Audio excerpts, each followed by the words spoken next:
Today marks the final day of Pride Month, celebrating the LGBTQ plus community. And this week was the 53rd anniversary of the Stonewall riots in New York City, one of the most influential moments in our country's history in the fight for gay rights. And Maine has LGBTQ history of its own. News Center Maine's Zach Blanchard discovered the pieces of it that are being preserved at the University of Southern Maine. Behind locked doors, these shelves unlock a long unspoken history. There's got to be well over, I'd say, 300 to 400 feet of material. This is the state's largest collection of LGBTQ plus artifacts at the University of Southern Maine. Susie Bach oversees it. We have t-shirts and buttons and posters and games. All different pieces of a complicated story spanning years and every corner of the state. Why is this collection so important? Because if we do not preserve primary resources, we'll lose the history of the LGBTQ community in Maine.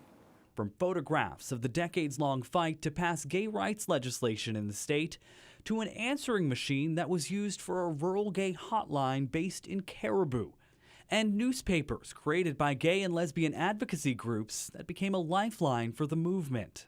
These newspapers are really important because they are the way the community builds itself. But while they paint a picture of the bravery of LGBTQ plus Mainers fighting for equality, they also paint one of danger and fear. 1983 is when Charlie Howard is murdered. Howard and his boyfriend were walking down the street in downtown Bangor when a group of teens chased after him and threw him over the State Street Bridge. He was 23 years old. That was the shock. That was the spark to the civil rights movement. That movement spawned the state's first LGBTQ plus advocacy organization called the Maine Lesbian Gay Political Alliance, what's now 38 years later known as Equality Maine.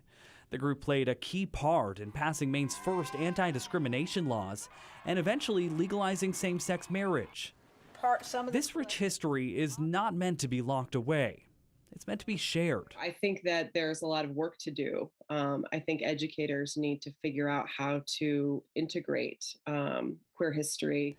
Casco Bay High School teacher Mallory Haar designed a special week-long class on queer history this year, using the USM collection as a way to really bring her lessons home.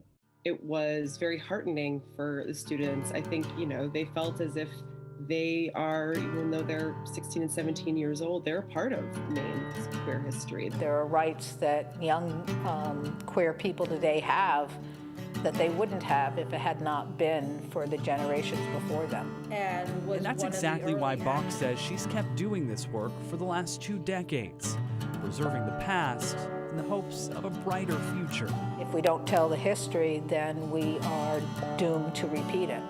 In Portland, Zach Blanchard, News Center, Maine.